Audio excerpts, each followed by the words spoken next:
Well, good afternoon. Good afternoon, friends, or should I say good morning or good evening in some cases. Welcome. Welcome again to another episode of Conversations with Dune and Friends. Today we have a wonderful guest joining us all the way from Nashville, Tennessee, if I can say that correctly. That's, the Music City, as they used to call it, and still is the Music City. And so Nashville, Tennessee, Mr. Christopher Bauer is going to join us today. And he has a lot of different diverse background that we're going to share with you in this hour here. But let me do a quick introduction here of our guests, and we'll welcome him onto our screen here right away, folks. So Christopher Bauer is a clinical psychologist by training, with over 25 years of experience as a speaker, trainer, author, and consultant on professional ethics and value-driven business strategies. Between coaching and speaking and consulting, he has worked with frontline workers and senior executives and everyone in between. And clients of Dr. Bauer have run the gamut from small and medium-sized businesses to organizations to entry-level staff and management at Fortune 500 corporations. Although ethics can be ethics and fun, those words normally not heard in the same sentence. For over 25 years, Christopher Bauer has been helping individuals and organizations build and maintain great professional ethics, all while having a great time.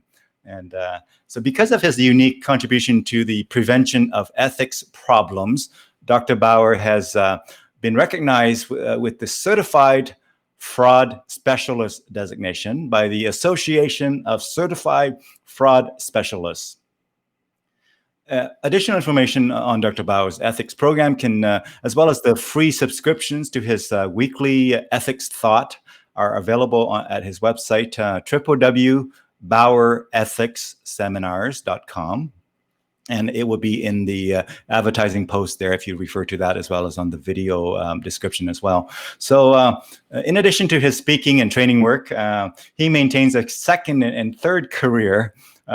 In one of his other lives, he plays music professionally, and I do mean professionally, with in the third ring of his professional circus, he works as a voiceover artist for both commercial and educational media. So here we are, a bit of a Renaissance man joining us all the way from Nashville, Tennessee. Folks, help me in welcoming Dr. Christopher Bauer, everybody. How are you doing, my friend? Dude, doing fine, dude. Good to see you. Good to see you. It's been how many months since I've last seen you in person? Oh, in person. Let's see. It was at God, can I count that high? Wasn't it? I think it was in December. Yeah, December. So yeah. 6 months, half a year. 6 months. Yeah. Half a year. Something like that. Yeah. Yeah. We see each other every year at the CAPS convention, the Canadian Association of Professional Speakers. Here's somebody who lives in the US and is American, but also attends pretty much every CAPS convention in Canada every year. You take 3 to 5 days joining us in whatever city we happen to be in. Yeah. And, I refuse to miss it. Yeah. So every time I've seen you before has always been in person. So this is our first online experience. So this is a little bit new. I'm a little bit nervous meeting you online right now. Yeah, as far as I know, I'm the same person. But, I guess we'll find out over the next hour. Wonderful. Well, thank you so much. Tell us a bit more now. Give us an expanded story beyond the introduction there. Oh, Lord. Yeah. What could you possibly want expanded? Tell me anything. You were born in 19... No, seriously. Oh, yeah. 1903. Yeah. No, I'm a child of the 50s. I grew up in Northern California. Mm-hmm. Although I spent a lot of my summers as a kid on the coast of British Columbia. So I think that was maybe one part of my bonding with Canada, early, and lived in California, up until I was a teenager. And then after my first year of college, I moved to Western Washington and finished school there. And then I moved back to the Bay Area in California and lived there playing music and getting my master's degree, and then moved to Arizona. And then I lived in downstate New York and Western New York and back to my hometown and then Nashville. So it's kind of been a slow spiral over a long time. But I've been in Nashville for, gosh, I know the answer to this, going on 23 years full time. Wow. And I commuted back and forth between Northern California and here for about songwriting. So yeah, it was like home to me now. I've lived here longer than I've lived anywhere. Yeah. See, I learned a few things already. It took us to be, in an online meeting, all the in-person meetings that we had. I never discovered that you lived in California in part of your life. That's where I'm from originally. Yeah, a little town called Davis, a university town that's near Sacramento. Oh. Cool. The Bay Area. So all the things you're learning when you're doing things differently. And I know your life is better now that you know that about me. Absolutely. So. All these luncheons that we went to at CAPS convention, we never talked about California, man. You should have brought California in a lot earlier. Who knew? Who knew? Could have sang some Beach Boys songs together all these times. Well, one of the things you do know about me is that singing is, it's sort of funny, for someone that uses his voice for a living, I am a spectacularly bad singer. And I would love to be able to sing. I came to town actually as a songwriter originally. So, one likes to be able to sing one's songs. And, when I was a kid, I actually had a really good voice. It was very high. It was a little feminine sounding, but very well controlled. And my voice changed and it just completely went away. And there was a time after I moved to town that I thought, if I just work on this, I can at least become a terrible singer. And I took vocal coaching and I worked on it for a couple of years. I never even got up to terrible. It's just atonal trash. So that, the power that be have determined that you have enough on your plate with professional speaking and voiceover dubbing and an awesome steel player. We're going to talk about that because you and I have a lot of musician friends, and in my circle here, lots and lots of musician friends have sort of come on the show here, and they're going to discover that here's a awesome, fantastic steel player. Tell us a bit about your steel playing kind of gigs before we get into some other sort of things. Okay. Well, we can, I guess, start at the present and go back. Right now, as with almost everything that is touched by the pandemic, my live work is evaporated.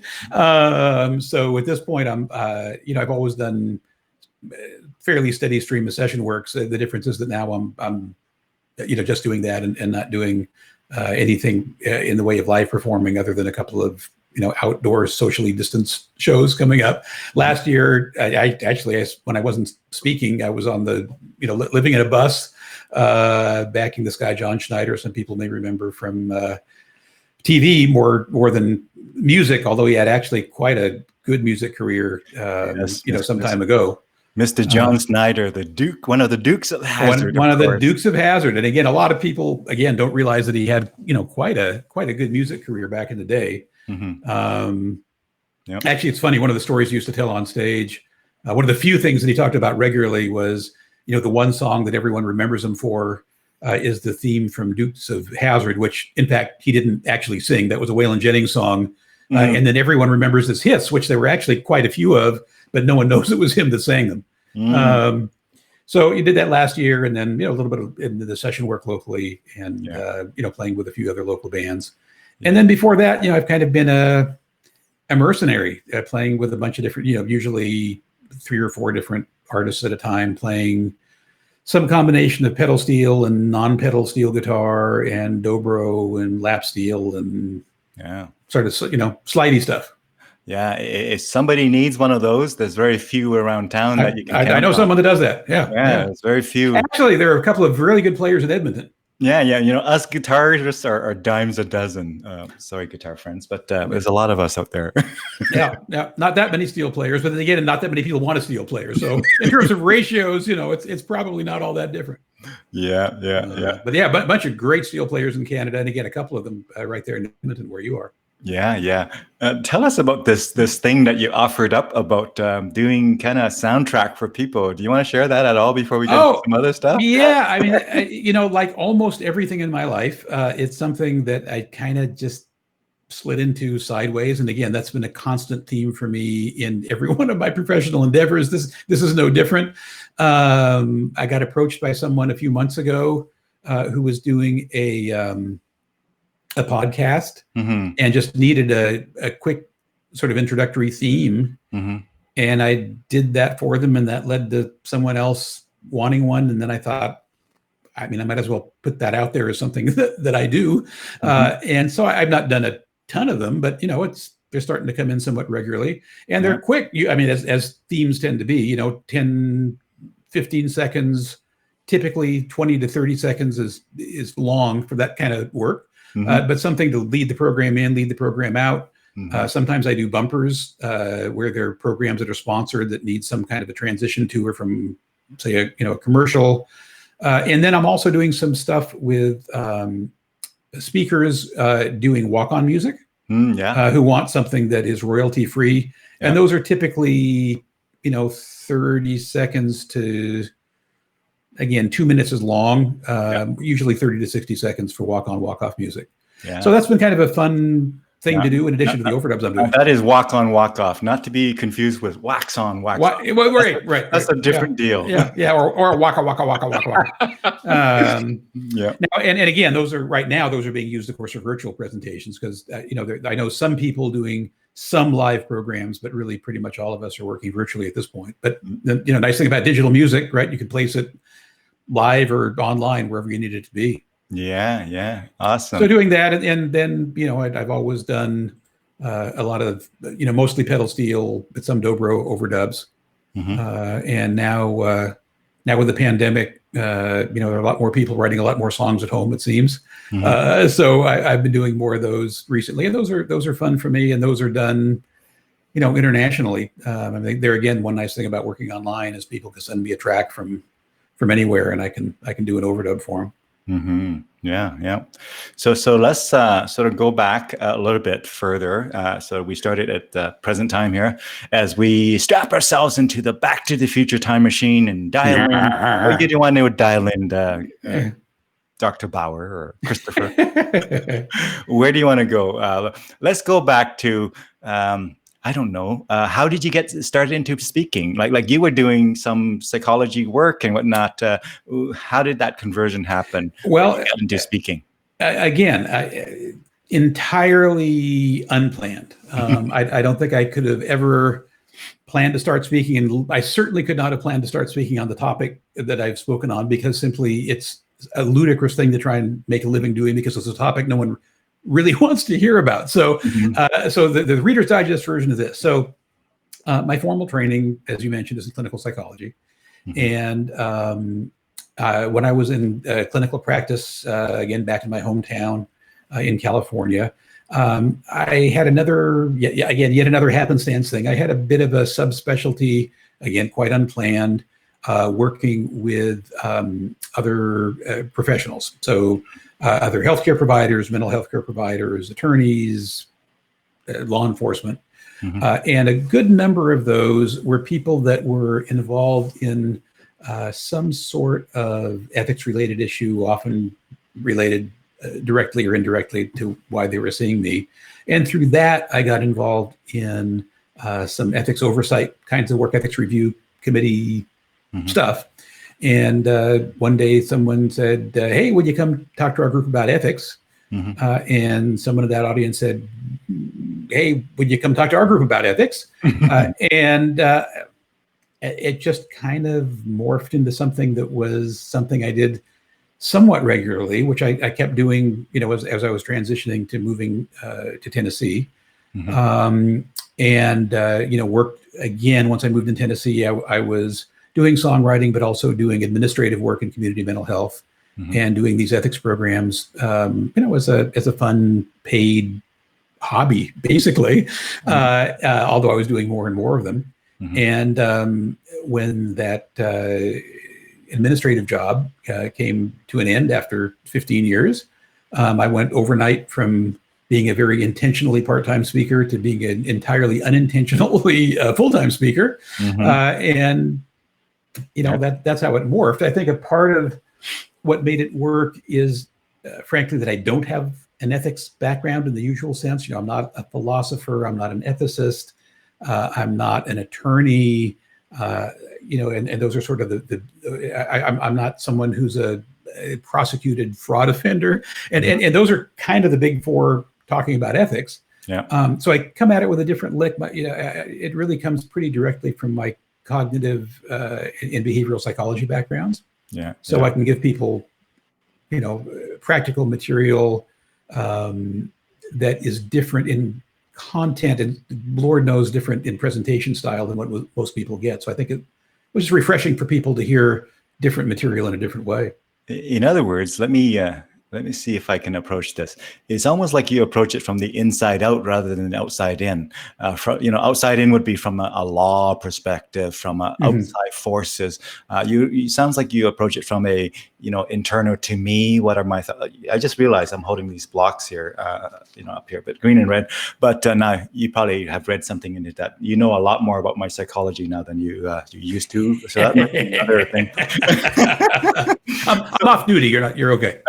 Okay. So here's the thing. Is that fair to say? Maybe you approach it from that angle of the inside? Well, I also approach it from that angle. So I also do, one of the things that's super interesting to me is culture change and system change. And that certainly involves a good amount of the external.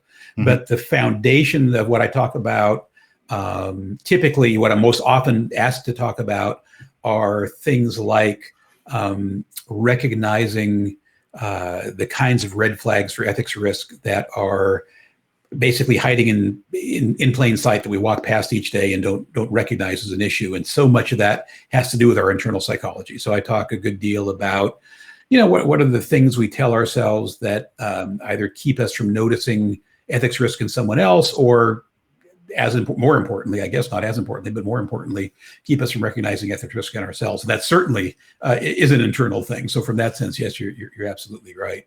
Yeah. But it's typically a combination. The culture change work that I do really comes from, wanting to be able to I guess it's sort of obvious, to help create some systematic change in organizations so they really can become a culture that drives ethics and compliance and accountability. It's great to be able to work with individuals. I enjoy it. That's where I come from, certainly with my clinical work for the most part. But also working with organizations to me is interesting and exciting. And I love being able to actually, see change over time, as opposed to doing a keynote, doing a seminar, which I completely love doing, but then I'm basically out of there and don't get a chance to really see how it affects even individuals typically, let alone the organizations. So if I could maybe have you share either a few tips or the few kind of insights to our viewers who, may not give this topic too much thought on their day-to-day kind of lives and whatnot, what would be some of those tips or kind of ideas, the insights that you could share with our viewers? Sure. Well, I'll share, what to me is probably one of the couple of most helpful, most important tricks one can use for spotting typically unseen or overlooked or ignored ethics risk. And I like this tool for a couple of different reasons. One is that it is incredibly effective. And the second one is it is spectacularly simple. And it is so simple that everyone already knows how to do it and already uses it all day, every day to solve problems, which is just yapping in our heads, right? All day long, we're just talking to ourselves in, whatever our native language is. Usually it's nothing very exotic, turn left, no turn right, but nothing that interesting. But there's a short list of things that if we did nothing more than listen for this short list of things that we say to ourselves in our head, it's amazing how much ethics risk people will begin to notice they didn't notice before. And there's a pretty short list that actually accounts for a stunning percentage of ethics risk. And the first one is the only one on the list, actually, that you're fairly likely to hear from people that are involved in some sort of conscious, intentional, unethical or illegal behavior. And that is any version of "this place owes me." Now, that can come in all kinds of forms, for as long as I've worked here, for as crappy as my pay is, for as little respect as I get. I mean, again, it's comes in a ton of forms, but the underlying thing is "this place owes me." So when you do fraud assessments, for example, and talk to people that have been found to be engaged in some sort of fraudulent activity, very often that's what they'll say they use as a rationale for their behavior. The rest of this short list are things that the rest of us that really have no conscious interest or awareness or intention of doing something wrong say to ourselves all the time to cover up for doing something that in fact is wrong. Again, unconsciously. These are not conscious, intentional, willful fraudsters, for example. And that list is a short one. It goes something like this. So the first one is just squeak by on that one, right? And usually, of course, like with all of these, that's benign. Usually it means you did a good job, you got it into the deadline, everything's fine. But sometimes it means you or someone else, did a crappy job or did something wrong and just hadn't anybody found out about it, right? So that's number one. Number two, it's such a small thing. What's the big deal? We tend to forget that what's small for us, could be huge for the next person. And we often never find out, or if we find out, it's after the damage is done. The third one is, I hope so-and-so doesn't find out about this, and as I always tell people, unless you're throwing a surprise party for someone, that pretty much always stinks if you hear yourself saying that. The next, and there's only 6 of these, right? So we're already halfway through the list, aside from "this place owes me." The next one is everybody else does it, for crying out loud, right? The tax services in every country love that. And we have to remember, there are lots of people out there doing unbelievably terrible, inappropriate things that does not allow, let alone obligate us to join the party, right? We all sometimes in our lives and careers have to draw that proverbial red line in the sand and say, we're not gonna do that. The next one is kind of a close cousin to that last one, which is, well, that's just the way we've always done it around here, right? And that's the only one on the list that actually is a little trickier than the rest. And it's tricky for 2 reasons. The first one is that, there are all kinds of people out there doing all kinds of wildly inappropriate things. But number one, they're doing those inappropriate things in exactly the way in which they were trained, right? And number two, sometimes those people are us, right? Sometimes we're the one that didn't get the memo. And so part of the lesson here is we all have to back up from our jobs, from our duties, from our whatever it is that we do periodically, and think long and hard and as objectively as we ever can about not just what are we doing, but why are we doing it? Are we doing it because we actually know with clarity that it's the right thing, or because we're all creatures of habit and that just, the way we've always done it around here? And the last one on the list is actually, in my mind, the most dangerous, simply because it's the one that is the most self-aware sounding and the most self-control sounding. And my guess is most of the people watching this interview did it as recently as whatever the last, pastry bar was that they passed. And that is, we all need to pay attention when we hear any version of "just this once." Right? Because, theoretically, just this once can be just this once, but I think we also all know that's the rare exception. Once we cross the line, whatever that line may be, the first time, it's just a whole lot easier to do it the next time, and the time after that, and the time after that, and so on. So it's easier if you don't start the first time. Yeah. So that was a very long-winded answer to a straightforward question, but hopefully something helpful in there. Well, wonderful. I'm going to ask you to perhaps recap, just state the items for our viewers again. The explanations were great. Love that. But could you maybe bullet style? All right. Yeah, so here's a list of the 7 things that you need to pay the most attention to, either coming, voice in your head, something you hear yourself saying, or from someone else's mouth, right? And these are very important red flags for ethical and legal risk that we tend to either overlook or ignore. First one is any version of "this place owes me." Second one is any version of just squeak by on that one. Next one is any version of such a small thing. What's the big deal? Mm-hmm. Next one is any version of, oh, I hope so-and-so doesn't find out about this. Again, and unless you're throwing a surprise party. Yeah. Next one is any version of everybody else does it, for crying out loud. Mm-hmm. Next one is any version of, that's just the way we've always done it around here. Mm-hmm. And the last one is any version of, just this once. And if you can track those 7 mm-hmm. in your head, or again, coming out of the mouths of others, it is amazing how much more ethics and legal risk you'll spot than if you were not paying attention to those things. Mm-hmm. Yeah. Very simple list. Wonderful. Well, thank you so much for sharing that with us. And 7, 7 is a great number. 10 is a great number. 3 is a great number, but I don't know. I love 7 as well. Yeah. Well, my experience is most people can keep at least most of those in mind. So you bet. It works. Wonderful. So now you do. Maybe I'm going to just pop up your website here. Just tell us a little bit about what people might find on your website if they were to go there. If they were to go to the BauerEthicsSeminars.com website, they would find a couple of things. Mm-hmm. One is that I have an ancient website. Do not go there looking for spectacular new technology.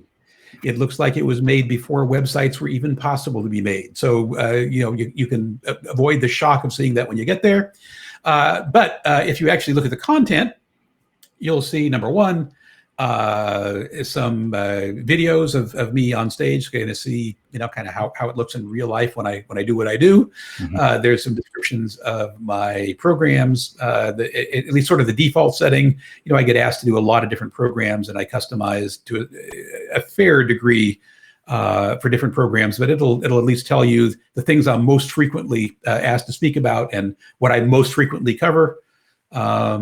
There's as Dune mentioned at the top of the program, there's a sign up there if you want to get my weekly ethics thought, which is very brief, 3-4 sentences. If I'm feeling verbose, maybe there's 6 or 8 sentences.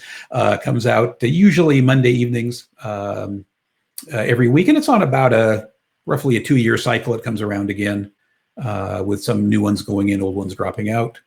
Has contact information, the usual website stuff, contact form.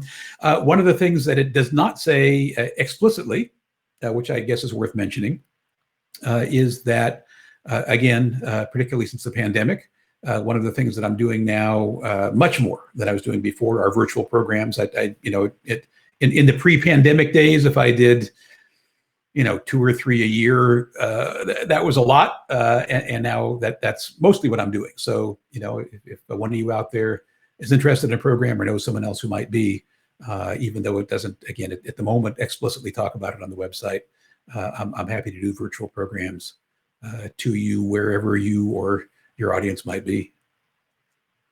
And that's that website. There's a new website for my voiceover work that is not yet published. So I'm actually waiting on a couple of things to be finished up for that. So that will be a second website that I will have, just so people will have one more thing to forget about. And that will be Chris Bauer, Bauer, voiceover.com. And if things ran the way they do in my fantasies, it would have gone live about a week and a half ago, but things don't always go the way they go in my fantasy. So it's not live yet, but hopefully sometime anywhere from the next few days to the next couple of weeks.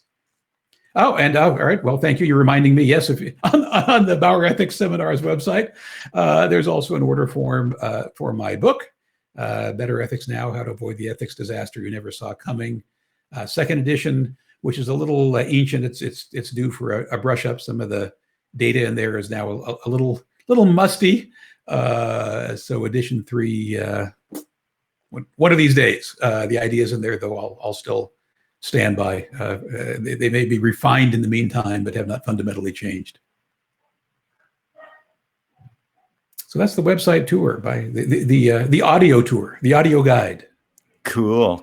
Well, tell us more about the voiceover work that you do. So how does that work? Somebody sort of commission you for, 3 or 4 hours, and you do it, and then you get paid for it. How does that work? Yeah, well, a particular project? You did a project, you give them drafts of it, and then they give them feedback? How does that work? Yeah, well, that can work a variety of ways. And here again, this is yet another example of something that I fell into with exactly no planning. I mean, I had done a little bit of radio work literally decades ago, but voiceover is so completely different now in terms of, you know, the technology and the business. I might as well have not done any in the past. And this really emerged when I had a speaking client say, you know, you use your voice for a living and you have a music studio, so you've got stuff to record with. Would you just record some stuff for me? And so this is, I mean, actually very much like with what happened with the podcast themes, right? So I did that, and they said, well, I got this other person who needs something recorded. Would you do that? Sure. And I just figured I would just start going after that kind of work because I enjoy it. And I do have a voice, and even though I don't like my voice very much, other people seem to find it okay. And I have a theater background, and the speaking background, so I can put ideas across. The difference being, you know, as a speaker, the job, at least my job as a speaker, is to put my ideas and my words across to people. So it's a little bit of a different lick, you know, trying to put across someone else's ideas and someone else's words. So how it works is there are certainly voiceover studios that I can work in. And, you know, that's something that I do. Most of the work I do in my studio, my own studio. And it's a matter of someone sends a script. You know, there's usually an audition for it. You've got a voiceover reel, like you would say for an acting reel, so people can see, you know, what does your voice sound like? What's the range of your vocal tones? You do characters. What kind of things, you know, what are some examples of your work? And if they think you're a fit, you can do an audition reading. And at that point, there's a script, and I'm doing, you know, it's anything from one sentence to an audiobook.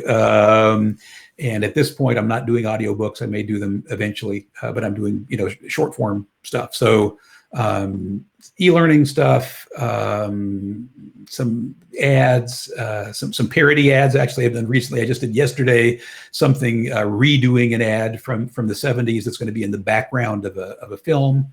Oh yeah. Some of it is a lot of it's a narration for sort of, you know, corporate videos or explainer videos, that sort of thing. So typically reading a script, sometimes doing dubbing. That I won't say that's a big strength of mine. Normally I'm sending the audio to someone who then is going to do both the final mastering, and if they're going to use it with a video, they'll do the syncing. Yeah, to the video. You are more of the performer or the talent rather than the producer. Yeah. I mean, if you're doing audiobooks, for example, it's not unusual to be your own producer. And that's something I know a fair amount about from music production. But most of the time, well, and I produce, if I'm doing an audition, I want it usually to sound pretty polished. And so I'll typically do a little bit of production on that. But most of the time, they specifically don't want a polished final audio coming to them. They don't want you to use compression. They don't want to use EQ because they're going to have to do a final mix with whatever it is they're doing.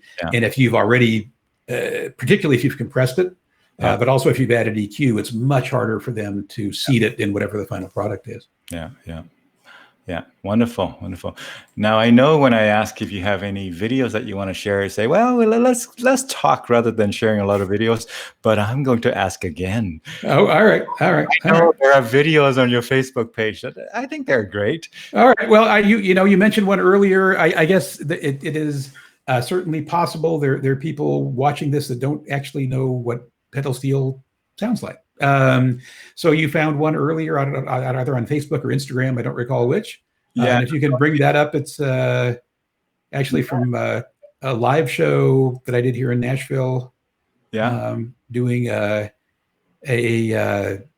stylistically rejiggered Beatles cover. It was actually the only cover in the whole show. So it was a little odd to me that that's the one that got found. It's great singer-songwriter by the name of Dwayne Cleat, super soulful writer, amazing singer. And this was the one cover in the show, if you can find it. It's I think it's really just the guitar solo and the steel solo. Wonderful guitar player from also here in town, a guy named Nicky V. Very versatile guy. Let me know if this is the correct one, and it's a very short clip. If I'm looking at the correct one. Small stage, full band. Give me a second. So what I'm going to do is I'm going to go ahead and share this here, and that's not it. I'm so glad one of us is adept at this technology, and that would not be me. Well, let's see if this is the one here. And can you see this on your screen? Yes, that's the one. That's the one. Well, starts with a guitar solo and the steel solo, and there we go. Let's take a listen here to this, and let me know if you can hear the sound. All right. It's there.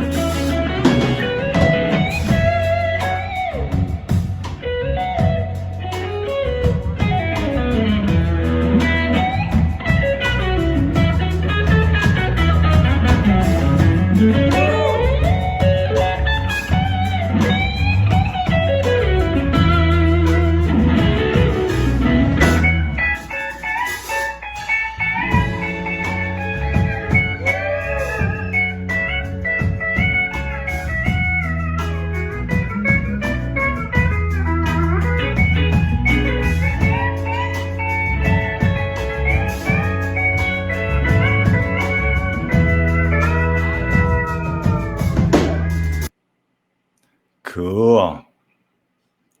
There it is.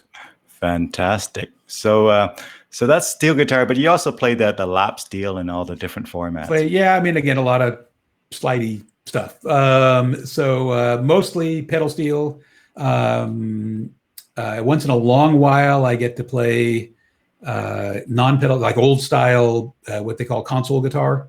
And there's I mean, if you're studying the Facebook page, there's probably something there with me dressed in questionably hideous or unquestionably hideous Western garb. There's a band I play with periodically here in town that does sort of cowboy, cowgirl, Western swing music. Screen here. Well, let's see if you scroll. It's not my dog. No, if you keep is that Facebook or is that that's Facebook. Well, well, let's see. Is this right there? Can you see the one with a cowboy hat? Yeah. So that's probably audio, I would think. Yeah. And that's playing console guitar. I love the dress that you all in the gear there. Old school dress, old school guitar. There we go. Hey, old school tone.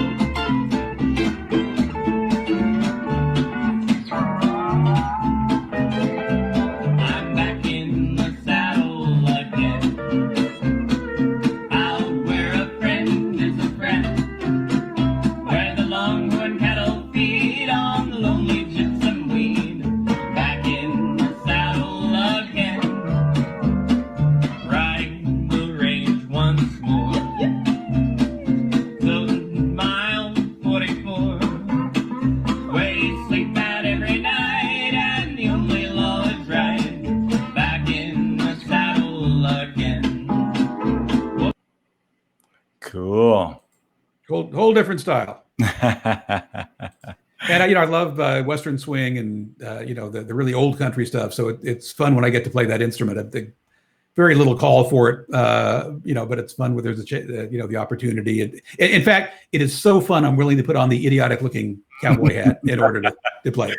I remember there was a time when I see a post from you all of the time, just road travel and I don't know. Well, last year, particularly, with Schneider, that was most weeks we had 2 or 3 or sometimes 4 dates.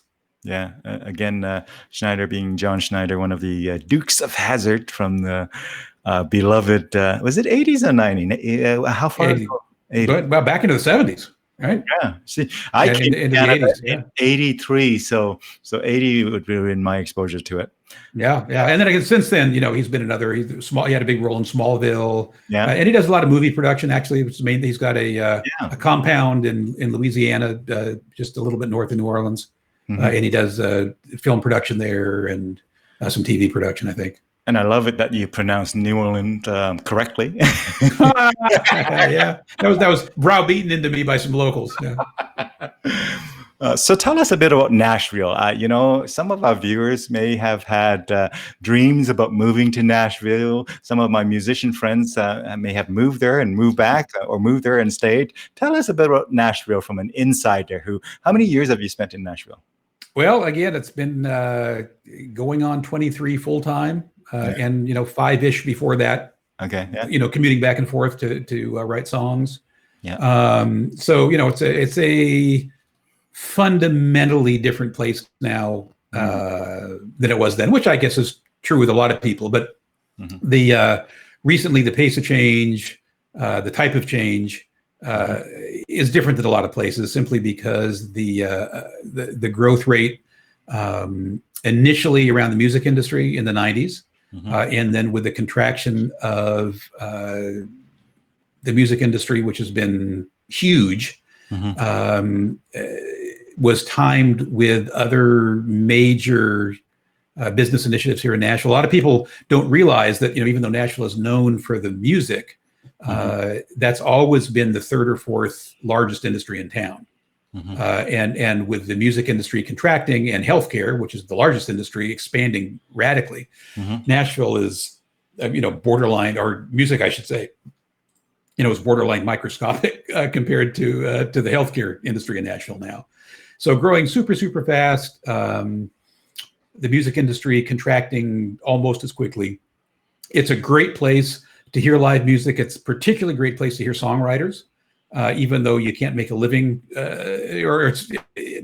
virtually no one can make a living as a songwriter anymore for all kinds of reasons. That doesn't mean the songs aren't being written. So one of the great things about Nashville is every night there are 3 or 4 or 5 or 6 places you can hear original songs being done by the writers, which is wonderful. Downtown,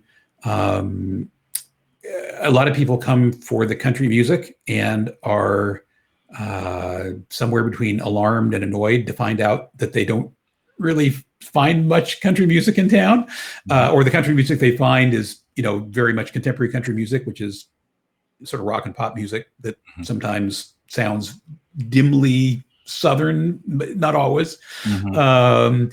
And of course, there's the Grand Ole Opry is still going. So if people want country music, there's there, and there certainly are a few bars and clubs that have country music. But like any other city, the majority of the music you're going to hear is classic rock. There's a couple of blues clubs, but it's mostly going to be sort of party band music. Some folk music, some bluegrass. There's one club still that's one of the oldest clubs in town that's still standing, a place called the Station Inn that has great bluegrass and folk music.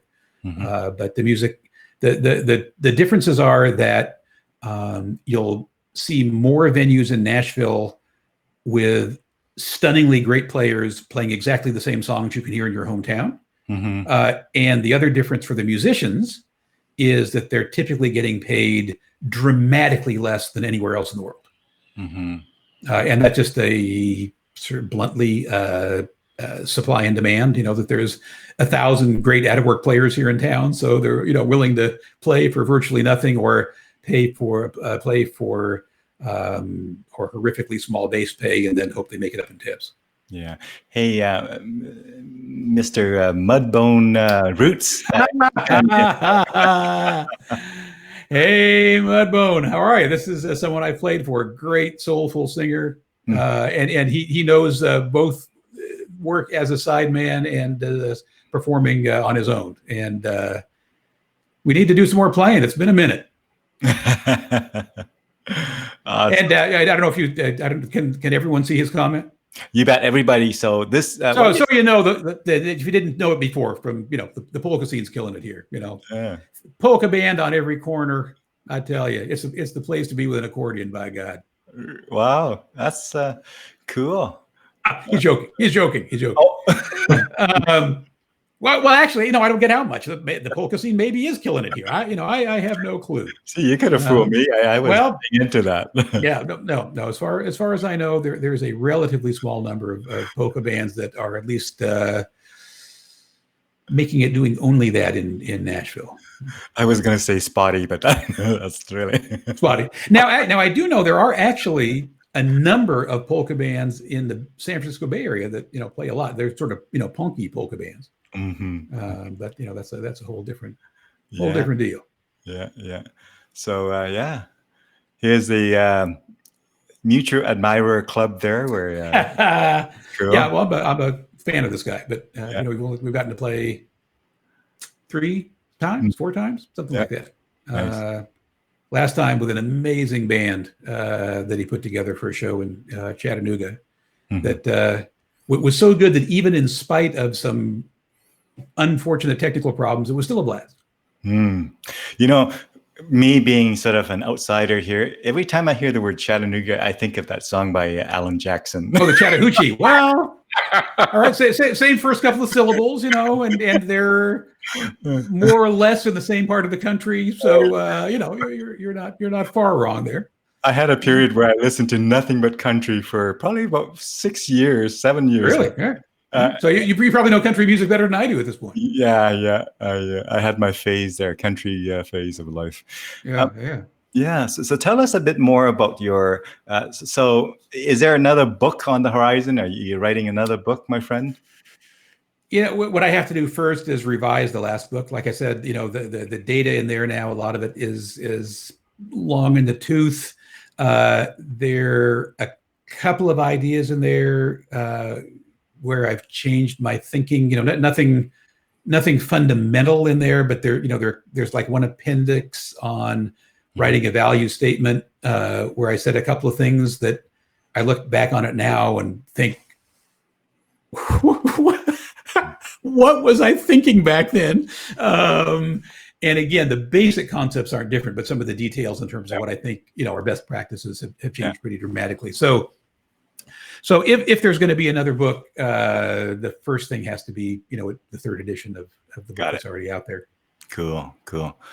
Tell us more about your. So thank you for sharing those 7 tips of you might be running into ethical kind of challenges if you spot one of these in going through your head. Thank you for sharing the list of 7 here. I'm going to stretch a little bit and say, do you have sort of some other sort of advice, practical advice that you can give our viewers in challenging times that we are in with COVID and whatnot, and some tough choices that some people have to make, livelihood and otherwise? Any sort of insights or sort of advice to share? Well, my thought is when it comes to ethical decision making, the questions are no different than they've ever been. However, the pandemic in many cases has just cranked the volume up on them, right? So they tend to be more visible, more audible in many cases. The one exception being, sort of workplace malfeasance. Now that people are working at home, I guess arguably there are more people who can do more things, under the table, and maybe it takes a little longer to get caught. And the fact that so many people are out of work or working fewer hours or working for less pay means that, in some circles, there's maybe more incentive for financial incentive for wrongdoing.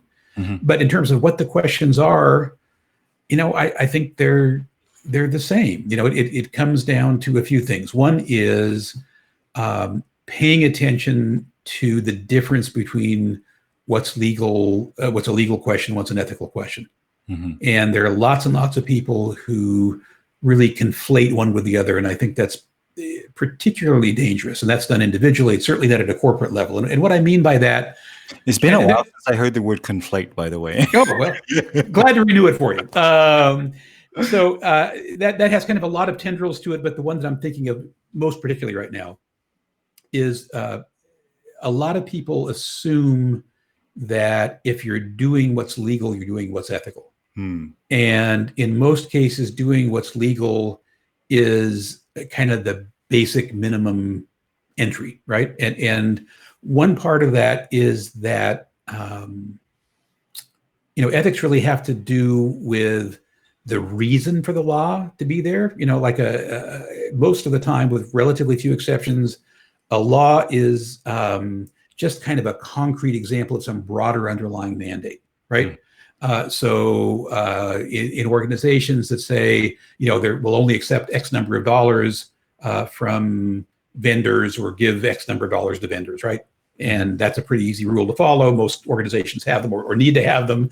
But until people really understand that that's about conflict of interest or undue influence, there's usually like 1,000 different ways you can maintain the appropriate gift giving or receiving level and still be involved in conflict of interest or undue influence. And that's where ethics lives, right? And those broader underlying values and mandates. So people need to be thinking about what do the rules really mean, and paying attention to the spirit of the rules and not just the rules themselves. Yeah. That would be one thing.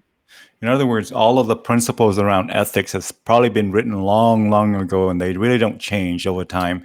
But over time, as technology and circumstances change, we all get all kinds of new laws that are specific. Like, you can't have 5 cows go through the church on Sunday at 7 p.m. Yeah. Wait till 8. Yeah. Yeah, response to a particular problem that we tend to have. Laws are written, kind of respond to that, right? Yeah. I mean, one admittedly imperfect comparison I've heard is that ethics and law are sort of like tactics and strategy, right? With tactics and strategy, a lot of the basics of strategy are fairly well known, right? But people have different tactics to bring the strategy to life. Well, most of the basics of ethics they've been around a long time, right? But people have different strategies, people have different tactics, I should say, for how are they going to implement those? What are the boundaries they're going to set? How are they going to enforce them?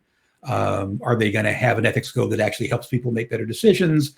Or are they just going to say, here's a code of conduct, don't do this, don't do that, and we're going to call that an ethics code? There are a lot of decisions people have to make personally and organizationally to really bring ethics to life. I mentioned jokingly before that ethics is a topic no one wants to hear about. I wish I was joking about that. A lot of it is because ethics presentations typically have been kind of coma-inducing snorefests historically, but also because they've typically just been a rule update. And so people really haven't been given practical ideas about how they can make better decisions that are more ethically attuned. Once people hear that, most people want to do the right thing. And if you give them the tools to do that, that's of great value to them, and by extension, then of great value to their organizations, assuming their organizations want to do the right thing as well. Yeah. There's a comment from Rick Barnhart there. You can probably see it on screen, right? Yep. Yeah. So ethics versus laws are building codes that are minimally required standards, but a reputable builder would exceed the minimum requirements. 100%. Absolutely. And that's true in every field, right? Yeah. One of the things I don't do a lot of, but I do some ethics codes reviews for organizations. And so often they're either just a statement of the rules and regulations, which addresses compliance, but doesn't really address ethics. It doesn't talk about values, which is, to me, implicit in any sort of discussion of ethics. And it doesn't help people make better decisions. And if you're not doing that, to me, an ethics code is really just kind of ornamental. It's something that you're supposed to have. So, that someone in HR, bangs it out over the weekend, or they get one that's off the shelf and doesn't really speak to the culture of that organization. And it has to be a culture-specific document to really be effective. Yeah. Now, I want to go elsewhere as well. We talked about lots of different things, but I know you have a story that I love. I would love to hear that story shared with our viewers here. You have a story about how you and your wife met. You know what I'm talking about? I know how we met. I don't remember if there's any particularly there's a story. Interesting story. Other than the fact that we met through a personal ad. Cars? No. That's just emblematic of my wife. So we met as I was transitioning, moving from my hometown in California here. She was doing a postdoc there. I'd sort of cut ties with a lot of my friends. I wasn't really seeing many people. So your wife is also a PhD, or she's like the big brained person in the family. So yes, she's a PhD, but she's like the science type. So her degree is in behavioral endocrinology. although from within a psychology department at UC Berkeley. And she's actually an animal communication specialist. He's over there, my friend. Sorry? You got a family full of PhDs. Well, two for now. So she's an animal communication specialist. Actually, was her gig at the time, studying how bird songs figure out what song they're supposed to sing. Oh, cool. So we met. She actually had back when there were newspapers. They were sort of looking for friends, kind of ads in addition to the looking for romance or more nudge nudge wink wink. And sort of had an ad that tickled me, and so I responded to it. And she, being a practical type and being much more attuned to multitasking than me, suggested that our first date would be to get our car's oil replaced together. The story, yes. And as it turned out, we did not, in fact, as a first date, get our car's oil replaced together. But not too far downstream in our relationship, we did, in fact, go to get our respective cars' oil changed. In some circles, that might be considered a bait and switch. Well, I'm saying nothing. I'm saying nothing. So that's how we met. That was her idea of how we might get to know each other. Cool. And actually, the longer part of the story is, like I mentioned, that I was in the process of moving and pretty much had my last bag packed to make the move. And because at that point I was here in Nashville and she was in Northern California, I ended up commuting back and forth for much longer until, against all reason, she decided to leave her unbelievably unique, cool, interesting, completely unique job and move to Tennessee. And here we've been ever since. So you took a California girl out of her California beaches into Tennessee. Into Tennessee. Well, yes. Now she went to school in Massachusetts. So it was not her first foray out of California. And she had worked a couple of different places on the East Coast before moving back to get her PhD. So, but yeah, first time in the Mid-South. And all of our family still is, other than our daughter, who's here now after college, and en route to France next year. Yeah. All the rest of our family's in California, so we still have strong West Coast roots. Cool. Well, on that note, you mentioned your daughter. Tell us a story about a lesson that you learned from your daughter. Any story at all that might be of interest that comes to mind when you think about your awesome daughter who's going to visit. Wow. Yeah. I feel like I learn from her and my son every day. It's a story. I feel like an unattending father that can't come up with a story off the top of my mind. I will say she is a study in perseverance. And while I'm not coming up with any very specific example, I'm sort of a stick to it person. Some would say to a fault, but I feel like, I've got a light touch on that compared to both her and my son.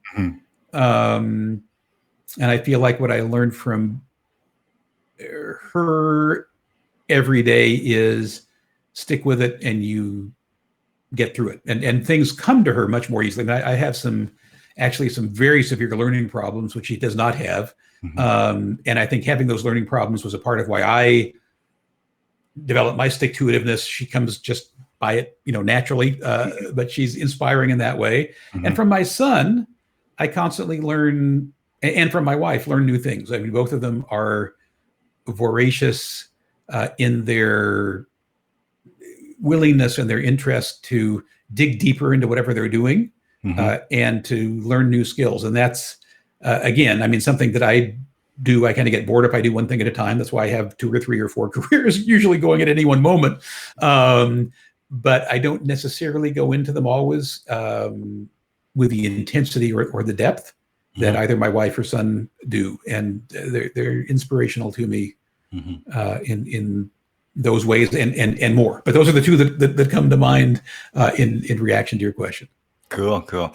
Now, what you have just said led me to remember one more thing. You recently kind of spending a bit more time with guitar. Is that true, or is that just my perception? Well, yeah. I mean, I go through phases. I own guitars. I love playing guitar. I'm a very limited guitar player, other than slide guitar and dobro and stuff like that. Yeah. Periodically I get a head of steam up to be a guitar player again. Mm-hmm.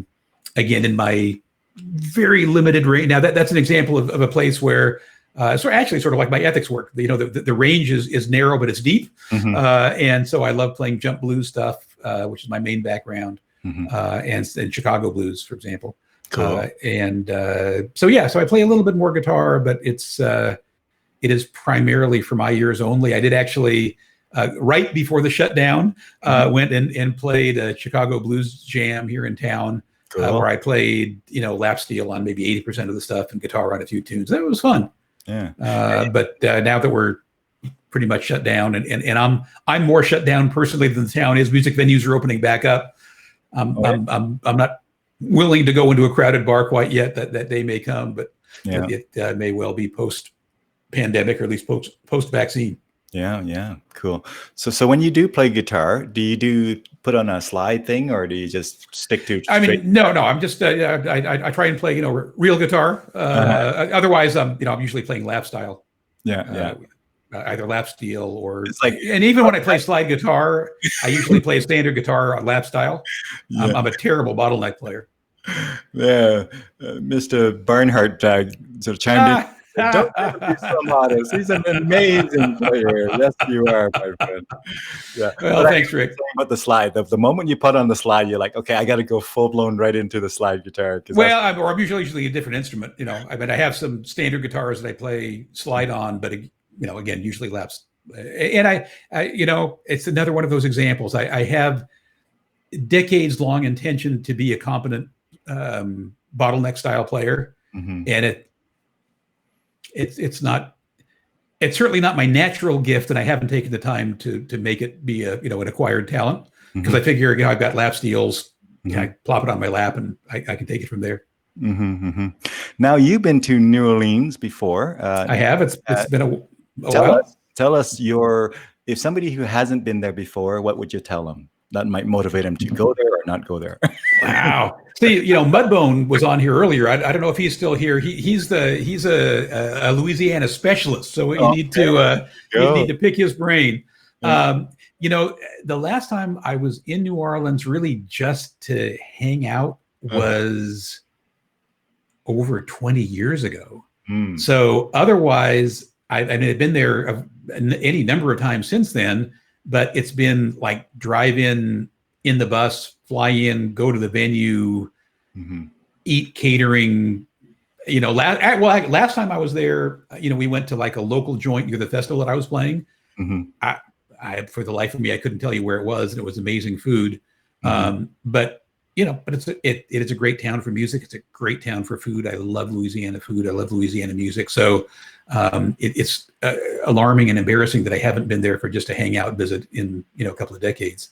But people that go there, I think 15 minutes online, you'll know everything you need to know about at least where the popular places are. But it's also one of those places where take some extra time and go to the places that are not so well known.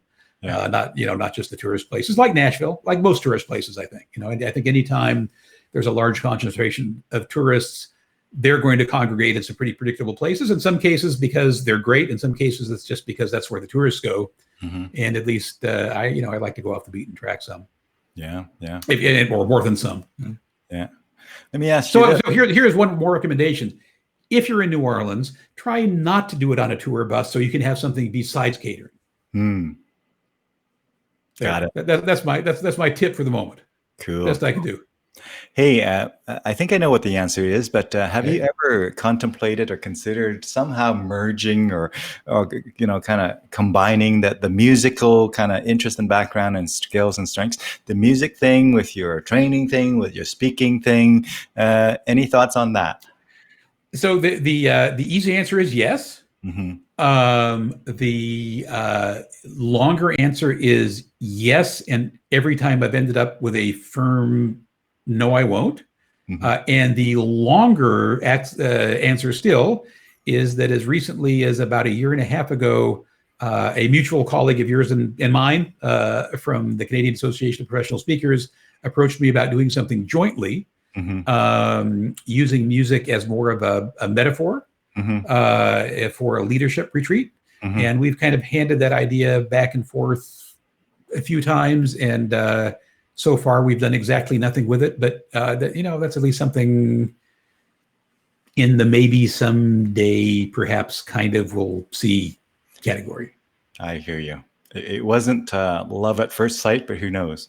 Who knows? And part of it, if I actually could sing, maybe, and as a team building exercise, maybe, but it doesn't particularly fit the kind of content that I tend to talk about, or at least I haven't figured out how to make it fit the type of content that I talk about. Cool. Yeah. So someday, maybe, not so far. Yeah. Wonderful. So tell us, we covered sort of, we're back and forth. It's like, you're probably thinking this Dune guy doesn't know what he's doing. He's just back. This makes it like a real conversation, right? Yeah. So tell us a bit more. You have, again, attended every CAPS convention every year. What is it about the convention that make you put out a few $1,000s every year, 4 or 5 days out of your life, travel up here, hang around with us speakers up here, where you actually have your things back in the U.S. as well? What is it? What is it that makes you keep coming back? Right? Sorry? About 10 years. I think your first CAPS convention was my first CAPS convention, 2010. Right, in Montreal. In Montreal. 2010 was my first one there, and that was yours as well. So 11 first years one there. Yeah. So, there's a list of things. Number one, I have great, amazing, wonderful friends in CAPS, so it's a chance to see them. But even were that not the case, the programming is great. I always get at least one idea, and usually more than that, that is motivating and frankly, more often than not, more than pays for the trip. Number three, it's an organization that I love. I mean, there is a real genuine collegiality there. There's really a sense that people are in it together. I feel very supported in my work there, both personally and professionally. That makes it worth the literal and figurative price of admission in and of itself. And lastly, I do a lot of speaking work in Canada. I mean, the last couple of years, I've worked as much or more in Canada than in the States. So in that sense, professionally, kind of feels like home. So for all of those reasons, and frankly, I would come to the convention for any one of them. The fact that I've got that whole list, it just makes it something that is it's truly a high point of my professional year. And in some ways, a high point of my social year, frankly. So I love it. I love it. So tell us, on the heel of that, I know you collaborated with Mr. Ravi Tangri. Tell us a bit about that, to whatever depth you would like to share with this viewer. Well, Ravi and I go back, a good ways in CAPS, actually. And we did one thing together recently, and we're planning on doing another thing coming up here, although we don't have the details nailed down yet. And what we did early on in the pandemic was realize that, he and I both have a couple of skill sets between the two of us that really had some potential benefit for folks during the pandemic. My background in clinical psychology, and in particular, I did a lot of work back in the day with stress management, both with individuals and with organizations. And he knows a great deal about organizational development, and he knows a lot about other types of relaxation-related mindfulness, for example, meditation. And so we decided to kind of pool our collective knowledge and do an online program for free for people that had an interest in basically learning how to cope better, among many other things, possibly with the pandemic. People were feeling shut in, people feeling powerless, certainly people feeling anxious and stressed. We wanted to give them a really just quick and easy, effective tools they could use to sort of master their discomfort. So we did a 21-day program Still up, still online. It is every bit as free as it ever was. There's no cost for it.